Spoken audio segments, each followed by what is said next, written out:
Саламатсыздарбы, урматтуу радио угуучулар. Эфирде таңкы бурулуштун негизги маселеси, студияда Талайгүл Сыдыкбекова жана мен Салтанат Калдыбаева. Кутман күнүңүздөр менен, урматтуу радио угуучулар. Таңкы бурулуштун негизги маселесин бүгүн сиздерге Салтанат Калдыбаева жана мен Талайгүл Сыдыкбекова сунуштайбыз.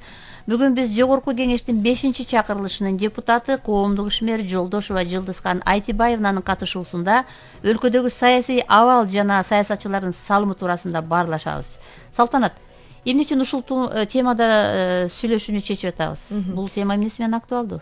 Кесиптеш, мына дүйнө жүзүндө жашаган ар бир адам анын үнү угулуп, эске алынуусун каалайт тура. Анан ошол эле учурда көпчүлүк адамдар тынччылыкты, мындай өнүккөн мамлекетте жашоону самашат. Мына айрыкча демократиялык мамлекеттерде оппозициялык күчтөрдүн конструктивдүү кеңештери, бетме-бет отуруп сүйлөшкөн чечимдери албетте бул процесстерге чоң таасирин тийгизет эмеспи? Мына демократия демекчи, акыркы 30 жылда демократиялык мамлекеттердин саны жер жүзүндө өтө көбөйүптүр. Анын катарында Кыргызстан мына өз позицияларын күчөткөндөй. Себеби мына кесиптеш карап көрсөк, азыр саясатчылардын ар кандай аянтта эркин сүйлөп жатканына эч кандай чектөөлөр жок да. Бул менин оюмча бул демократиянын жеткен мындай чокусу деп айтсак болот. Сиз кандай пикирдесиз? Туура. Салтанат, жакшы баштадың, мынакей демократия деп атасың. Бирок биздин серепчилер дайыма биздин биринчи радиого ушул биздин түз эфирге келгенде жоопкерчилик менен милдет кошо жүрүшү керек деген. Демократия дегенде ар бир адам өзүнүн эркин мындай бир укугун гана талап кылбастан ага өзүнүн милдетин дагы жоопкерчилигин да кошо алып жүрүш керек экенин белгилешет да. Эми албетте өлкөдөгү саясий туруктуулук бул башкы маселе жана абдан актуалдуу. Анын калыптанышы мына ушул биз бүгүн сөз кыла турган саясатчылардын жүрүм турумуна, алардын мындай бир билдирүүлөрүнө да байланыштуу болорун. Алар Кыргызстанга мамилесинен дагы сөзсүз ошого дагы байланыштуу болот да. Анан ар бир саясатчы эле ошол саясатчы эмес катардагы жаран керек болсо, ошол ар бир нерсеге, ошол эле бизде кандай мыйзамдар болсо, ошол мыйзамды сыйлоого, мындай бир жоопкерчилик менен мамиле жасоого багыт алышы керек. Эгер ошого багыт албаса, талаш тартышууланып, мындай өнүгүүгө мындай эч качан мындай бир шарт түзүлбөйт да. Демек, бүгүн анда биз ушул саясатчылардын ролу, анан салымы бүгүнкү уктуруунун негизги маселеси болот түзсө деп ойлойм да. Анан азыр мынакей бизде биздин ушул экөөбүздүн темабызга Жогорку кеңештин 5-чакырылышынын депутаты коомдук ишмер Жолдошова Жылдызкан Айтибаевна келиши керек. Мына азыр келе тургандыгы маалымдалып атат. Андыктан биз ушул багытта азыр сөзүбүздү уланта берели. Чындыгында коногубуздун кечигип жатканын маселесин карап көрсөк, ал бүгүнкү күндө мына эсиңиздерде айтып салып кетсем, мына көчөдө аябай суук болуп атат, жолдорубузда пробкалар дагы болуп атат. Тилекке каршы бул биздин жүрүм турумубузга дагы, жолго, жумушка келүүбүзгө дагы бир топ кыйынчылыктарды жаратып атат. Кече Фейсбукта дагы айтылып аткан, эртең бүгүн эми 11-де, 12-си, 13-үндөн кийин тоң түшөт депчи. Анан тоң түшкөндөн кийин чилде түшөт, анан ошентип суукта катуулайт депчи.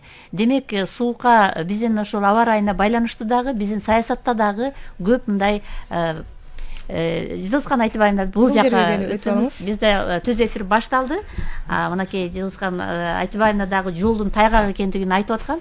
Ошондуктан биздин эфирге 1-2-3 мүнөт кечигип атат. Ошон үчүн биз азыр аба ырайынан баштап атканбыз да. Ошол эле аба ырайынын дагы ошо саясатчылардын дагы мындай бир кызуу талашта күчөйт окшойт да. Бүгүн биз ушундай сүйлөшөбүз. Жылдызкан Айтибаевна, саламатсызбы? Саламатсызбы? Студиябызга кош келипсиз. Биздин чакыруубузга мындай бир макул болуп келгениңизге ыраазычылык билдиребиз. Анткени мынакей азыр чын эле сиз абдан мындай бир шашып келдиңиз. Өзүңүз айткандай, жолда чын эле бүгүн абдан тайгала, күн да суук болуп турат да. Анан бүгүнкү темабыз мына Салтанат экөөбүз угармандарга айтып кеттик, өлкөдөгү саясий абал, ушул саясатчылардын салымы депчи.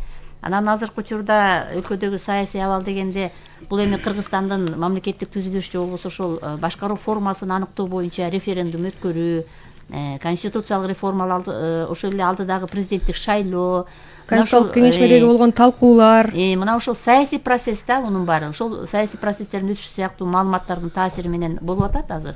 Кечээ эле мынагы маалыматтан баштайлы, Жылдызкан айым. Жогорку кеңеш ушул 2-3 окуу менен референдумду өткөрүү боюнча мыйзам долбоорун кабыл алышты. Бирок жарандык коомдун өкүлдөрү, айрым депутаттар ушул Акылбек Жапаров мыйзам долбоорун сессияга алып чыгууда регламент сакталбай, регламент мындай бузулганын айтып жатышат да. алар эме айтып атышат, ошол мыйзам долбоору баягы бир коомдук талкуудан өтпөй, Конституциялык палатада жана ошол тиешелүү комитетте каралбай туруп эле мыйзам бузуу менен парламенттин жалпы жыйынына шашылыш киргизген, анан дароо эле бул кабыл алынып коюшканын айтып атышпайбы? Сиз мурдагы чакырылыштын депутаты, деги эле ушу көптөн бери ушул саясатта жүрөсүз. Кандай дейсиз? Бул фракциялар чогулбай калган учурлар, деги эле бул жагдай эске алынбай калган жагдайлар болду эле. Негизи коомдук талкууга коюлуш керек беле? Биринчиден, саламатсыздар урматтуу радио угуучулар. Көптөн бери биринчи радиого келе келем. Рахмат. Ооба эже. Талайгүл чакырганыңар үчүн. Мындай ачык сүйлөшөлү анда бүгүн. Чындыкты айталы, элге так маалымат жетсин. Мына 5 октябрь 2020 жылдан баштап тилекке каршы кайрадан бизде элдин толкундоосу болуп өттү дагы. Азыр биз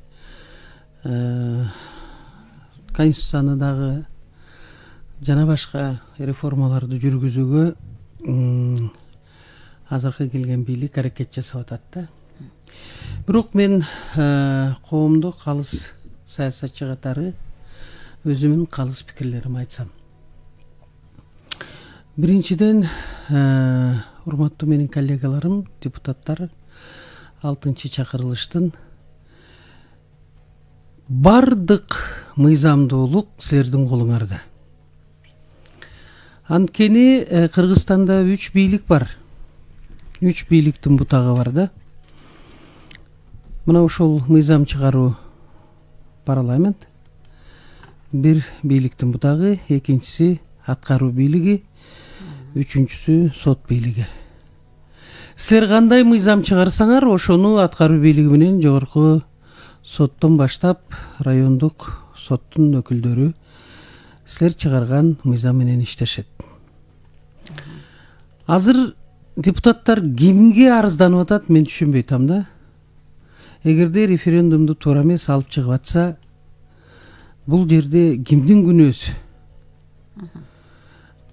Кыргызстандын, Кыргыз Республикасынын президенттик тактыга талапкерлердин азыр билбейм канчасы калат. Алардын күнөөсү эмес да. Эгер туура эмес болуп атса, бул силердин күнөөңөр. Биз 5-чи чакырылышта президент айтабы, же кайсы бир саясий күчтөр айтабы, макул болбойт элек. Эгерде ал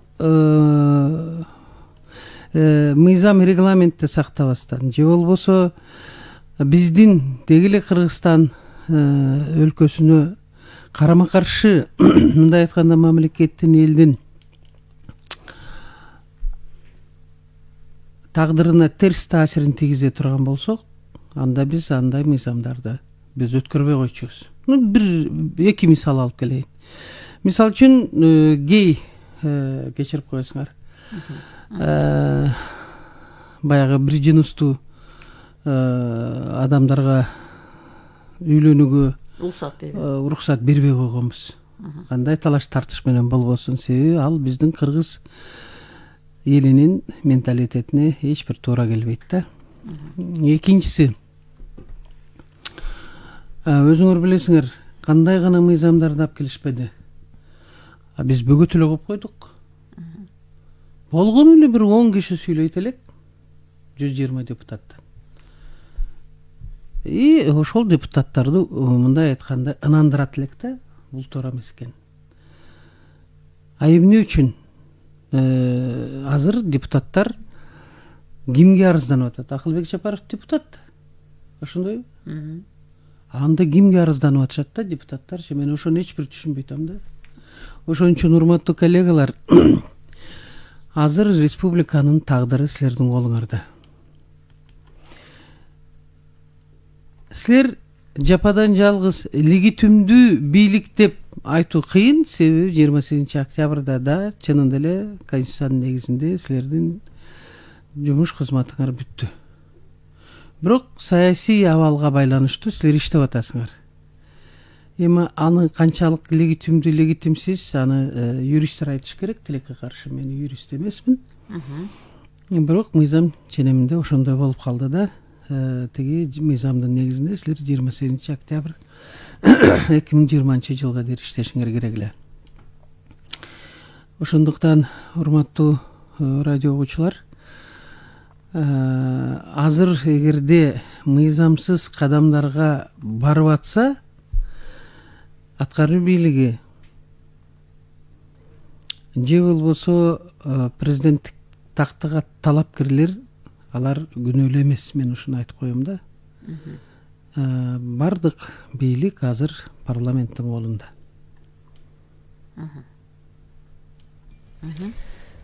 Кече күнү мына кесиптешим айтып кетпеди, конституциялык реформага каршылардын көбү мына президенттик башкаруу болсо ал ажыдарга айланат деп чочулап жатат. Бирок мындай карап көрсөк, акыркы 10 жылда парламенттик башкаруу болду дегенибиз менен де факто биз супер президенттик мамлекетте жашап жатканыбызды юристтер деле айтып жатышпайбы, Жылыскан Айтыбаевна. Мына референдумду 10 январда өткөрүү боюнча парламент тиешелүү мыйзамга кол койду. Ал 2-3 окууда кесиптешим айткандай колдоо тапты. Ошол эле учурда мына референдумга конституциянын жаңы долбоорунан бир гана башкаруу формасын өзүнчө эле алып чыкканы туура эмес дегендер чыкпадыбы. Сиз кандай пикирдесиз буга? Мындай да, урматтуу радио угуучулар, бүгүн айтпадыкпы чындыкты сүйлөшөлү деп. Чындык мындай. Деги эле кыргыз эли, кыргызстандыктар өз алдынча элди айтып атам. Кыргыз республикасы кайсы башкарууда жашаш керектигин өздөрү аныктай элек. Бир топ саясатчылар элге таңуулап келген да. Парламенттик башкарууда жашайбыз деп бир өзүңөр билесиңер 2005-2000 жылдан бери радикалдуу оппозиция, кийин убактылуу өкмөттүн мүчөлөрү болду. Алар ошол төңкөрүш аркылуу шашып ушуп Конституцияны 2010 жылы кабыл алды дагы, кечирип коесуңар, апрель-июнь окуясы болуп өткөн. Улуттук трагедия ушул эки тең апрель-июнь окуясы. Июнь окуясына мыкаачылык менен өлтүрүлгөн балдардын 40-ы чыгы эле. Бизде салт бар. Салт боюнча бир ушундай жамандык болсо 40 күн өтмөй сайын эч кандай эчтеке кылбайт. Эгерде Кудай сактасын башка өлкөдө ушундай болсо 40 күн желегин түшүрүп, аза күтүшмөк. Анан күчкө салышып, элге таңуулап парламенттик башкарууга алып келдик. Андан мурун болсо дагы бир саясий күчтөр президенттик башкарууда жашайлы дедик. Бирок эл өзүнүн сөзүн айтпай эле макул болуп, ишенип ошол саясатчыларга колдоп берди да. Анан аягында эмне болду? Парламенттик башкарууну кечирип коесуңар. Парламенттик шайлоого келүүнү партиялык жол менен деп конституцияга жазышып, мына ошол партиялык жол менен парламентке келүү ал негизгиси тизме да. Бардык нерсе борбордук шайлоо комиссиясы да ошо тизменин негизинде иш алып барат. Анан аягында чоң бир бизнеске айландырып алышты дагы. Элдин үмүтүн, ишеничин мына ошол радикалдуу оппозиция, кийинки убактылуу өкмөттүн мүчөлөрү талкалап койду. Элдин ишеничин, үмүтүн. Башкача айтканда, элге таңуулады парламенттик бийликти. Парламенттик бийлик аркылуу башкарууну биздин өлкөнүн. Бирок ал ошол башкарууну булар чоң бизнеске айландырды дагы, саясий бизнеске. Жакыр элибиз андан да жакырланып кетти, себеби же президент мойнуна албайт, же парламент мойнуна албайт мамлекеттин, элдин тагдырын. Анан эл кимге ишенет ушундай болуп атса? Кечирип коесуңар, жетим баланы деле мамлекет же бир райымдуу кишилер карайт да. Биздин өлкө жетим баладай болуп эле өзүнүн киндигин өзү кесип, элибиз өзүнүн тагдырын өзү чет өлкөгө барабы, эмгек мигрант болуп, бул жерден жер казап эптеп оокат кылып калышты да. Мамлекетке эч бир жүгүн артпай. Бирок ишенич менен үмүт кетип калды да. Жашоодо адам баласы ишенич менен, үмүт менен жашабасаң, жашоо абдан оор болот дагы. Бул өтө кооптуу. Мисалы үчүн аябай катуу ооруп аткан кишине бирөө сурап келсе, кандай ден соолугуңуз жакшыбы десе, жакшы болом, жакшы болуп кетем деп кандайдыр бир ишенич, үмүт менен ошондой сөздөрдү айтат. Биздин элибизде ошону менен жашап атканда азыр эч кимге ишенбей калган биздин эл. Элдер мындай саясатчылардан да тажап калды, кандай да? Себеби саясатчылар мындай да, элибиз дагы кичине мени туура түшүнүш керек. Саясатчыларды бийликке алып келүү бирден бир элдин гана укугу да, шайлоо аркылуу. Эл чындап эле бизде демократия бар. Мыйзам ченеминде бийлик элге таандык. Ал ошол бийлигин биздин элибиз 3 жолу колдонот. Биринчи президентти шайлаганда шайлоо аркылуу, добуш берүү менен. Бул элдин бийлиги. Эл өзүнүн бийлигин ыйгарат да ошол президентке. Кимди тандаса, мына менин бийлигим сага берип атам, сен менин тагдырымы чечкин депчи, көңүл бургун деп. Анан туура эмес президенттерди шайлап алып атышат, кийин өкүнүшөт. Экинчи жолу дагы бийлигин колдонот, бийлик өзүнүн мына мыйзам ченеминде берилген биздин элибизге бийлик укугун парламенттик шайлоодо колдонот, депутаттарды шайлап атканда.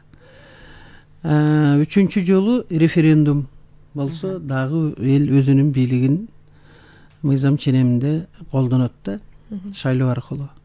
Бирок кечиресиңер, мен баары дебейм, бирок көпчүлүк шайлоочулар акчага сатылып атат. Мына акчага сатуу менен өз добушун кечирип коесуңар. Бул жерде бир эле саясатчылар эмес, баарыбыз күнөөлүүбүз да. Элибиз дагы, саясатчылар дагы эптеп саясий процесске катышкандардын көпчүлүгү күнөөлүү, анткени өз добушун акчага сатуу менен чыныгы саясатчылар же патриоттор, мекенчилдер келбестен эле базаркомдор келип калышты, 6-чы чакырылышта, ачыгын айтыш керек, бизнесмендер келип калышты. Эми мен коллегаларым сындагандай болбойн, чын деле элдин мүдөөсүн аткара албаган, элдин тагдырына кандай десем, ошол элдин тагдырын өз мойнуна ала албаган депутаттар болуп калды да. Ага шайлоочулар өзүн өзү күнөөлөш керек. Анткени силер добуш бергенсиңер. Ошон үчүн добушту бергенде ойлонуш керек. Албетте элибизде мындай болуп калды да. Партиянын башына жазат.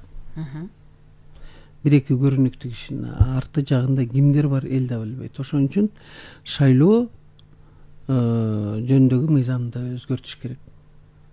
Кайсы партиядан ким кетет, бүт ошол фамилиялар жазылып туруш керек. Эми сиз жакшы сөздү баштап кеттиңиз. Ошол эле учурда элдин дагы азыр жоопкерчилиги, мына алдыда дагы бир президенттик шайлоо келатат. Маанилүү саясий процесс турат. Маанилүү саясий процессте дагы эл өзүнүн ошо каалоосун мындай билдирет да. Кандай болот ошол убакта убакыт көрсөтөт. Анан ушундан улам менде бир суроо пайда болуп калды да, Жылысхан эже. 9-декабрда ошо бир топ саясатчылар, жана президенттикке талапкер болуп аткан Садыр Жапаровдун президенттик шайлоого катышуусу жөнүндөгү бир өздөрүнүн билдирүүсүн билдиришти да. Алар борбордук шайлоо комиссиясына талабын коюшту. Садыр Жапаровдун талапкерлигин өткөрбөө боюнча да. Анткени ал жерде айтып атат, ошол өзүнүн кызматын расмий түрдө өткөргөн эмес, өткөрүп берген жок, ал убактылуу токтотулду. Бул одоно мыйзам бузуу, анан жанагындай административдик ресурстардын пайдаланышына да жол ачат дегендей өздөрүнүн бир топ пикирлерин айтышты. Кандай дейсиз? Бул ошол өзү менен тең эле ошол талапкер болуп аткан адамдар мындай талапты коюуга укуктары барбы негизи? Эми мен айтпадымбы, биздин өлкө демократиялуу өлкө депчи. Албетте бизде ар бир адам өзүнүн оюна айтканга акылуу. Дагы жакшы Facebook чыгып калган экен. Азыр Facebook аркылуу, социалдык тармактар аркылуу ар бир жараныбыз ким колдоно алса социалдык тармактарды. Эми өздөрүнүн ойлорун жазып атышат. Ошол ойлордун арасында да укмуш жакшы ойлор бар да. Бирок ошону менен бирге өтө жийиркеничтүү, бири-бирине акарат келтирген өтө жаман сөздөр бар. Ошон үчүн мен айтайын дегеним бул талапкерлер президенттик тактага мен түшүнбөй турам, эмнеге Садыр Жапаровдон ушунчалык коркуп атышат, чочуп атышат да. Садыр Жапаров алар эмне десе ошого макул болду. Биринчи достук мейманканасында 61 депутаттын катышуусу менен, эми албетте ак үй талкаланып калса, өрттөлүп калса, алардын жумуш орду бүт баары талкаланып калса, бир жерге барып өткөрүш керек эле да. Резиденцияга эч кимди киргизбей аткан ошол мезгилдечи. Ал жакта военныйлар туруп, эч кимди киргизбей аткан. Анан айласынан, анан кийин достук гостиницасына барып, мейманканасына, ошонун залында анан кийин өткөрүп атканда абдан каттуу неме болду да. Мындай карама каршылыктар болуп, депутаттарга да абдан жаман сөздөр айтылды. Бирок 61 депутат менен легитимдүүлүгүн Садыр Жапаровдун бекитип берсе дагы жок, бул туура эмес деди. Ага да макул болду Садыр Жапаров. Садыр Жапаров өтө мындай билимдүү да, юрист кесиби боюнча, экинчи кесиби боюнча. Ага да макул болду. Кайрадан резиденцияда топтолушту депутаттар. Кайрадан легитимдүүлүгүн бекитип берди. Андан кийин ИО президент болсун деп эл талап кылды. Элдин талабын аткарды. Бирок ал ойлогон эмес. Мени мисалы үчүн эч кимибиз билген эмеспиз. 4 октябрда кайсы бир саясий күчтөр, биз эмес, мекенчилдер эмес, же башка бир партиялар эмес, кайсы бир саясий күчтөр чыгып, анан Атамбаевди, Алмазбек Шаршеновичти, башкаларын түрмөдөн чыгарып, анан ак үйдү басып алат деп эч ким ойлогон эмес да. Анын ошонун шаары менен Садыр Жапаров чыкты. Кайсы бир күчтөр төңкөрүш жасоону каалап ошого барышкан, бирок эл Садыр Жапаровду тандап туруп алышты. Муну тарых үчүн айтып коеюн. Анан Садыр Жапаров эл өзүңөр көрдүңөр, көлкүлдөп турду. Мен азыр эч жагына тартпайм. Мына дагы калыс эле көргөн нерсеми айтып атам, аны силер да көрдүңөр. Мындай айтканда эс тутумубуз алыстап кете элек. Ашып барса бир айдын аралыгы болуп атат, 1,5 айдын. Ошон үчүн мен айтайын дегеним,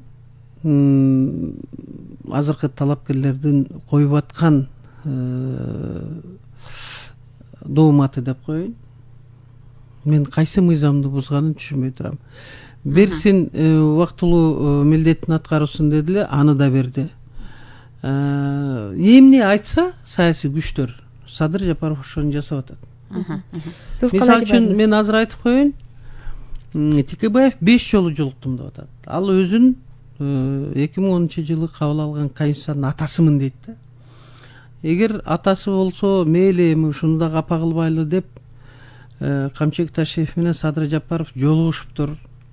Анын чакыруусу менен жолугушуптур. Кийин өздөрү барышыптыр. Бул кыргыздын салты, сый урмат. Биринчиден улуу деп, экинчиден конституциянын атасы деп. Анан ал өзү жол көрсөтүп берип, мына ушундай кылгыла деп туруп, алар ошондой кылып атса, эми туура эмес деп чыкканы, мен жумшак тил менен айтканда, мындай айтканда, адамгерчиликсиз мамиле. Же болбосо бул атайын алардын чалынып жыгылып кетсе экен деп буттарына мындай айтканда жипти мындай тартып коюп, анан жыгылып чалынып жыгылса деген бир жаман ой бар экен дегенге түшүнүп калдым да. Бир сөз менен айтканда, эгерде ошол Садыр Жапаров катталып атканда борбордук шайлоо комиссиясында 14 ноябрда өзүнүн милдетин тапшырып баштады да. Бир ай мурун. Жакында 14-нде бир ай мурун, бир ай болуп калат да. Жакындап калды. Ошондо эмнеге айтышпады дейм да? ушул талапкерлер эмнеге ошондо Садыр Жапаров сен туура эмес деп атасың, эми азыр мына шайлоо башталат, старт болот дегенде мына ушундай сөздөр чыгып атат. Ошон үчүн мен ойлойм, Борбордук шайлоо комиссиясында Садыр Жапаровдун бир дагы адамы отурган жок. Борбордук шайлоо комиссиясынын төрайымы дагы мурунку бийликтин өкүлү, президент тарабынан келген айым. Экинчиден абдан билимдүү эле эмес, тажрыйбасы мол кишилер отурат. Нуржан Шайлдыбековна дагы жакшы эле күчтүү юристтердин бири. Ошон үчүн Борбордук шайлоо комиссиясында мен да иштеп кеткенмин. Ал жерде абсолютно көз карандысыз, мындай көз карандуу эмес да аларчы. Көз карандысыздык бар. Ошон үчүн Борбордук шайлоо комиссиясынын чечимин күтөлү. Бирок мен ойлойм, мындай мыйзам бузуу болдубу, болбодубу, мен алдын ала баа бербей турайын. Анткени Борбордук шайлоо комиссиясы кандай чечим чыгарат? Бул абсолютно, мен дагы бир жолу айтып коеюн, эч кимге көз каранды эмес. Мындай мамлекеттик мекеме десем дагы болот да. Себеби мамлекеттик дегенден кийин ал мамлекеттен каржыланган мекеменин мамлекеттик деп айтасың. Мен ойлойм, мына Борбордук шайлоо комиссиясы жакын арада өзүнүн жыйынтыгын айтат деп. Бизде убакыт ушунчалык тез өтөт, бизде аз эле убакыт калып атат, бирок сиз көптөн бери биздин биринчи радиого келдиңиз, ошон үчүн көптөгөн суроолорубуз бар да. Сиз менен ачык сүйлөшкөнгө, бирок угармандар да күтүп калган экен. Суроолорун кабыл алсак. Угуп атабыз сизди. Саламатсыздарбы? Саламатчылык. Кыска берген көтүңүз, жоопты көрөм. Мен чыгып атам, Боржиев Какен деген. Жылдызган айым айтып атат, действительно мен калысмын, акыйкатчымын деп. Анан бул киши тем более 2010-жылдардан кийинки деп дагы депутат болгон, жана айтып атат Текебаев конституциянын атасы деп. Өзү да айтып атат. Ушул 2010-жылы кабыл алган конституция элди ушундай түпүк алып келди, элди жакырчылыкка алып келди, башаламандыкка алып келди, коррупцияга алып келди. Анан ошон үчүн ошо конституциянын атасы Текебаев мамлекеттин алдында жооп береби ушул конституция үчүн? Бул биринчи суроом. Экинчи суроом, мына Иманалиев Каныбектен күнүгө эле какшайт. Мен ушундай кылам, анан тигинтем, минтем деле. Бул деле мындайча айтканда четте калган эмес, 3 күн деген басмакананы басып алган. Анан бул ушуну мен жана сиздин Жылдызган айым оюңузга кошулуп атам да, булар эттеп ушинтип эме кылса, эртеңки күн үстүлөрүнөн иш козголсо, биз саясатчы болчубуз, бизди саясаттык куугунтук кылып атат, мынантип атат деп алдын ала булар күн урунтан мынандай катып болуп жүргөнбүз, анан бизди түшүнүктүү. Дагы угарман бар экен. Оюңуз абдан түшүнүктүү. Саламатсыздарбы? Саламатсызбы? Мен Шуак Омурбеков. Мен Жылдыз эже сиздин позицияңыз абдан жакшы. Мен сизди ар дайым эле колдоп келем. Рахмат. Менде мондай бир эме бар да. Могу биз мыйзам талаасынан чыгып кеттик деп атышпайбы? Тетиги коронавирус пандемия башталганда эле мыйзам талаасынан чыгып кеткен биздин парламентчи. Боронуп шайланган эле. Ал эч кандай партия менен келген эмес. Ошон үчүн биздин парламент мамлекетти башкарганга жөндөмсүз болуп калды да. Бул биринчи суроом. Буга сиз өзүңүз жооп бересиз, жооп берип атасыз. Экинчи бир мындай менде кошумча бар да. Мисалы үчүн азыр жанагы конституцияга жазылып атпайбы? Курултайды кандай кылабыз депчи. Менимче бул аткаруу бийлигин 3кө бөлүш керек деп ойлойм да. Президенттик, парламент, өзүнчө сот бийлиги деп. Курултай болсо же улуу жыйын бул өзүнчө коомдук уюм болуш керек. Бул коомдук уюм болуп туруп, элдин жөнөкөй карапайым элдин эмесинен контроль, көзөмөл катары ар бир областтан бирден тең турага шайланат, ар бир областтан, ар бир шаарлардан. Ошондо көзөмөл жүргүзүп, мыйзам талаасынан президент чыгып кетип барса, аны айтып, сот чыгып кетип барса, ал айтып, парламент мыйзам талаасынан чыгып кетип барса. Түшүнүктүү, кыска берсеңиз.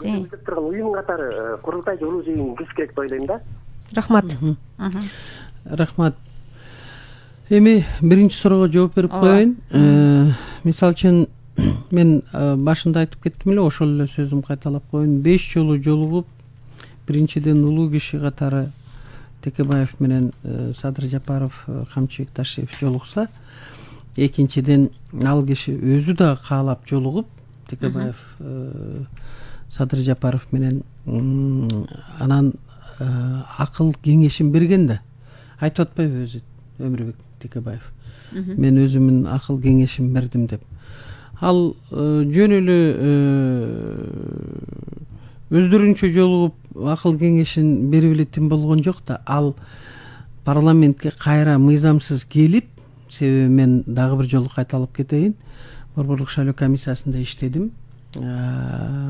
Мыйзам алкагында президент депутаттык мандатын тапшырган инсан экинчи кайрадан депутаттык мандатка ээ боло албайт. Анткени строго, орусча айткандачы, бир гана тизмедеги кезек менен гана ала алат кайрып мандатты. Мисалы үчүн Садык Шернияз, мен сыйлаган, өтө урматтаган кыргыздын чыгаан жигити мандатын тапшырдыбы? Анда кийин ким кезекте? Ошол алыш керек. Эгерде аял киши, аял депутат мандатын тапшырса, анда аял кишинин мандатын аял киши гана ала алат кайра деп ушундай мыйзамда жазылган да. Анан Текебаев башка бирөөнүн эле мыйзамсыз деп эле мындай кыйкырып өкүрүп чыгат, өзү мыйзамсыз кадамдарды жасайт дагы, ал боюнча унчукпайт. Анан барып алып дагы парламентте момундай кылыш керек, андай кылыш керек деп айтат дагы. Анан кайрып эле ошол кишини күнөөлөп коет. Өзү мындай багыт берип коет да.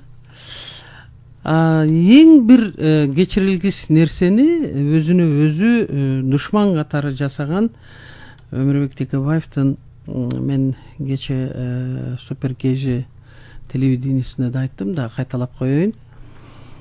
Ал 2010 жылы референдум аркылуу кабыл алынган конституциясын өзү балталап, өзү ушунчалык кескилеп алды да, кантип тиги Алмазбек Шаршенович Атамбаев анда президент сураптыр да, президенттик полномочияны усилить этип бербейсиңерби депчи.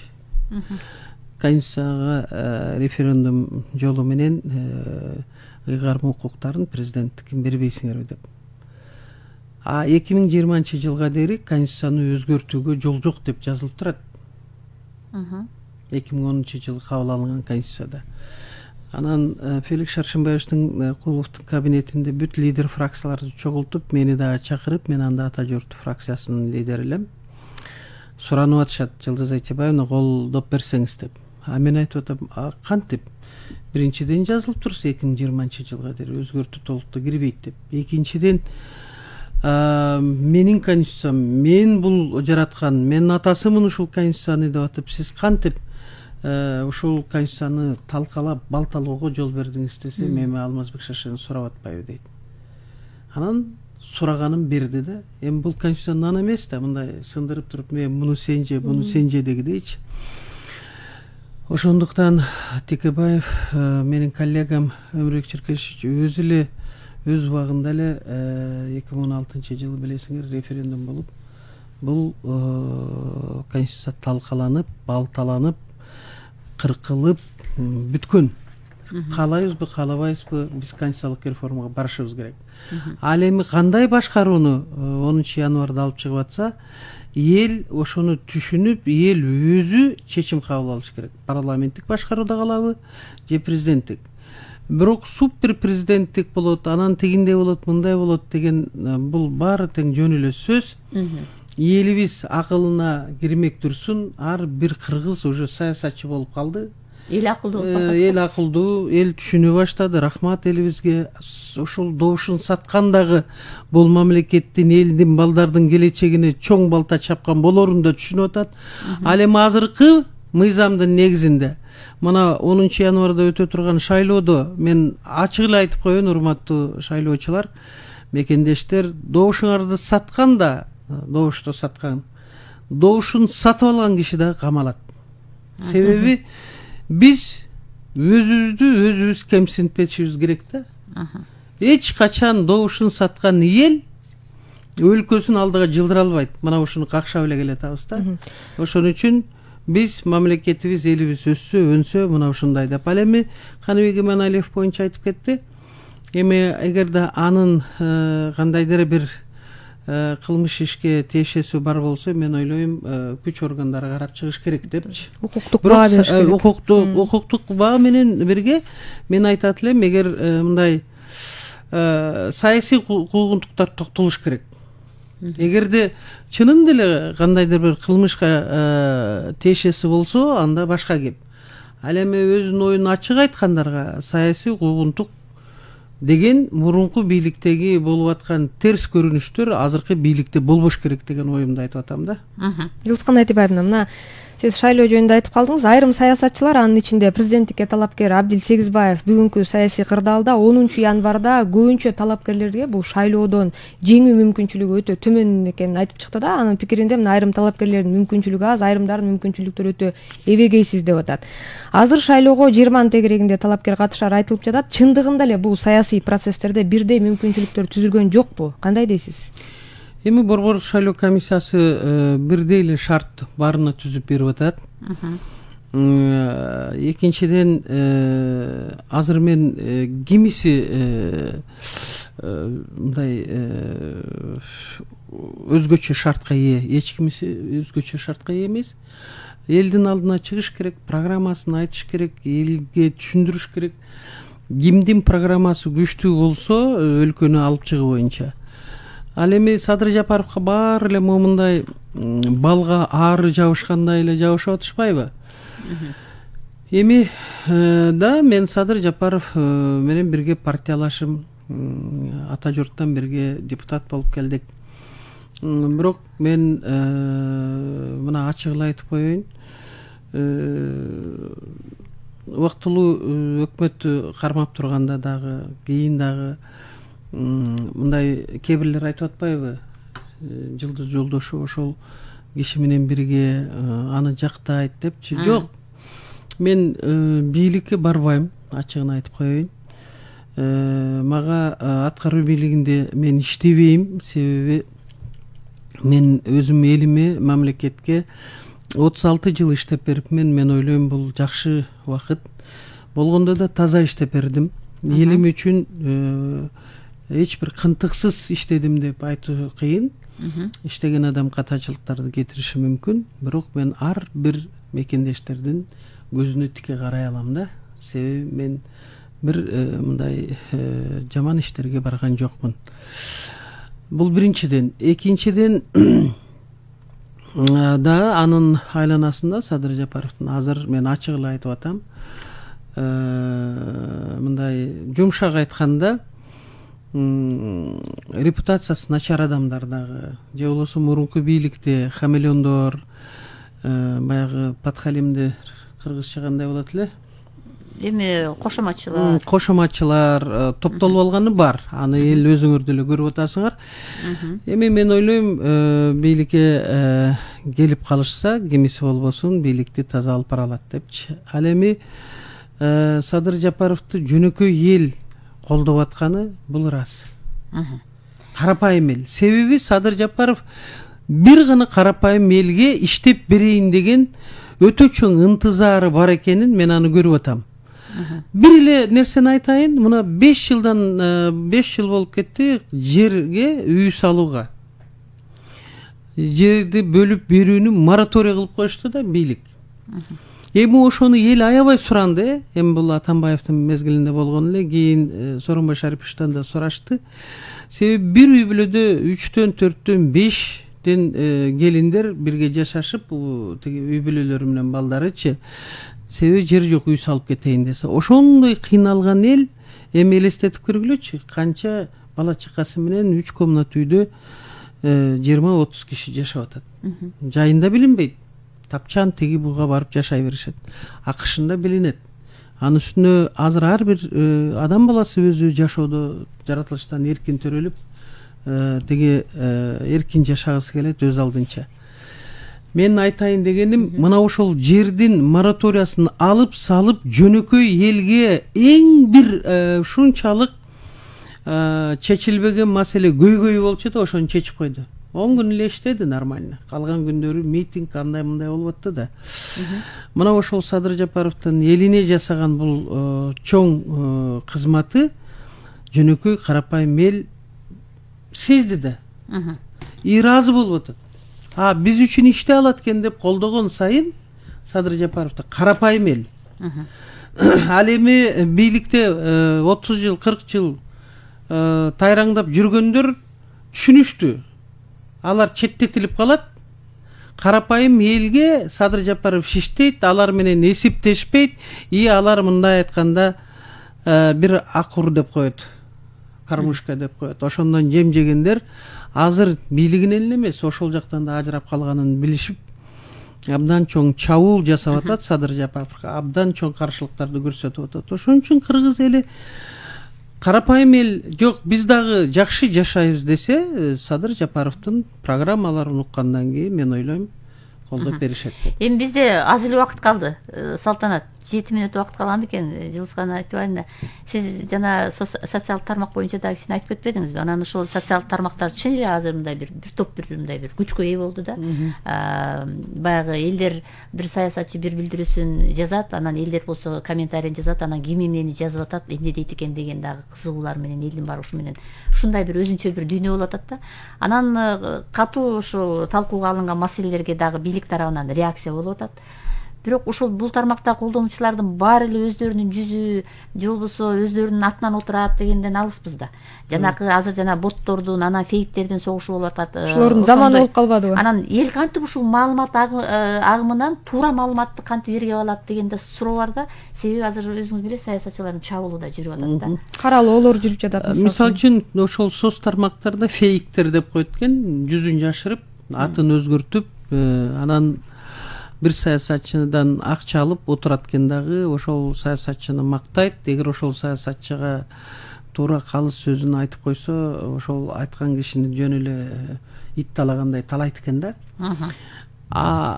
Булар 6 миллион эл эмес. 6 миллион элдин жарымынан көбүнүн кечирип койсоңор телефондору жок да. Соцсеттерде отура албайт да. Старший поколение улумун соцсеттерди иштеткенди да билбейт. Ошон үчүн КТР менен ЛТР, 5-канал, НТС бар тең туура маалыматты, так маалыматты берсе.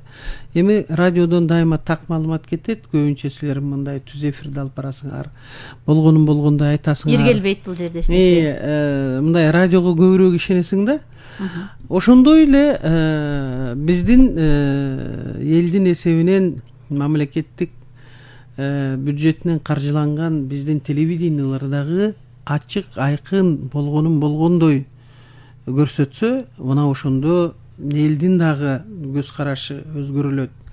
Бул телевидениянын күч да, аң сезими дагы көтөрүлөт, туура маалымат алсаңчы. Ошон үчүн ушул фейктерден кутулуунун бирден бир немеси бул телевидение. Телевидение акыйкат, адилет болгонун калыс факты менен берип турса, элге маалыматты, эл анда телефон карабай, ушакты укпай, анан жалган жалаларды чындай кабыл албай, так айырмалап алышат эле да. Жазган айтыбайында дагы бир суроода, мына биз жана Салтанат экөөбүз айттык да, ушу өлкөдөгү саясий абал, анан саясатчылардын салымы депчи. Анан ушу саясатчылардын салымы чын эле көп нерсеге мындай таасир берип коюп атат.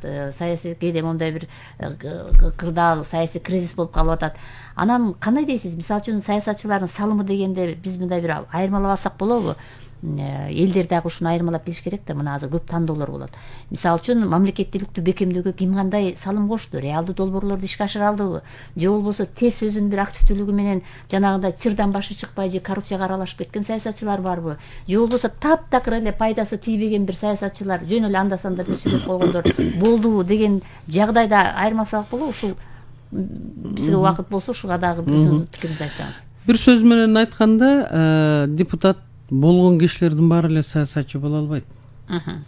Саясатчы деген болуп аткан кичинекей болобу, чоң маселе болобу, ошого өз убагында так туура маалымат болгондо дагы кайсы бир күчтөрдүн же болбосо президенттин ак үй көк үйдүн позициясын лоббировать этпестен туура мыйзам ченеминде өз оюн айтуу менен бир гана мамлекеттен элдин кызыкчылыгын көздөгөн саясатчы күчтүү саясатчы болот. Ошол саясатчыны угат элчи. Мисалы үчүн бизде көп да саясатчылар президенттин тиги айткан сөзүн таңуулап элге же болбосо кайсы бир саясий топтордун же бир кайсы бир чоң компаниялардын кызыкчылыгын элибиз дагы мына бардык нерсе элден да айтпадым башында сөзүмдүнчү. Бийлик элдин колунда. Ошол бийлигин эл 3 жолу гана колдонулат. Президентти шайлаганда шайлоо аркылуу добушун берип, парламентке депутаттар шайлаганда, референдум болгондо. Ал эми азыркы учурда эл өзү тандап алыш керек. Парламенттик башкаруу барабы, же президенттик, же болбосо президенттик, парламенттик. Мен жеке оюм абдан биз ойлонуп туруп неме кылышыбыз керек. Ал эми референдумдун азыр 10 январда ушул эле суроону коюп атпайбы? Башкаруу системасына кайсыга келелик деп. Ал эми конституциянын негизги статьяларын өзгөртүүгө шашпаш керек. Аны эл так туура 1 жылбы, 2 жылбы керек болсо талкууга алышсын. Турсунбек акын укук коргоочу айтты го ден, токтото тууралуу. Анткени менин деле ошондой оюм. Мен деле 7 каналда да айттым, Нур ТВда да айттым. Себеби бул конституция башка өлкөдөн эле келип, мындай айтканда көчүрүп алып келүүнүндө бизге таңууланып койгон да, бизде кыргыздын менталитети, салты, үрп адаты, баары эске алыш керек. Даже мүнөзү керек болсо кыргыздын ошону эске алыш керек да. Ошон үчүн мен ойлойм, кылым карыткан кыргыз эли бул жолу ката кетирбейт. Мамлекет элибиз алдыга жылсын десек, элибиз активдүү болуш керек. Жоопкерчиликти баарыбыз алыш керек. Рахмат сизге. Эфирде таңкы бурулуштун негизги маселеси болду. Студияда Талайгүл Сыдыкбекова жана Салтанат Калдыбаева иштедик. Бүгүн биздин эфирибизде Жогорку Кеңештин 5-чакырылышынын депутаты, коомдук ишмер, активдүү саясатчы Жолдошова Жылдызкан Айтыбаевна катышты. Сиздин ишиңизге ийгилик, ден соолук каалайм. Рахмат, өзүңүздөр да оорубай, жакшы жүрүңүздөр. Албетте сиз менен дагы алдыда бир топ маектерди жүргүзөбүз. Саламатта калыңыздар, урматтуу.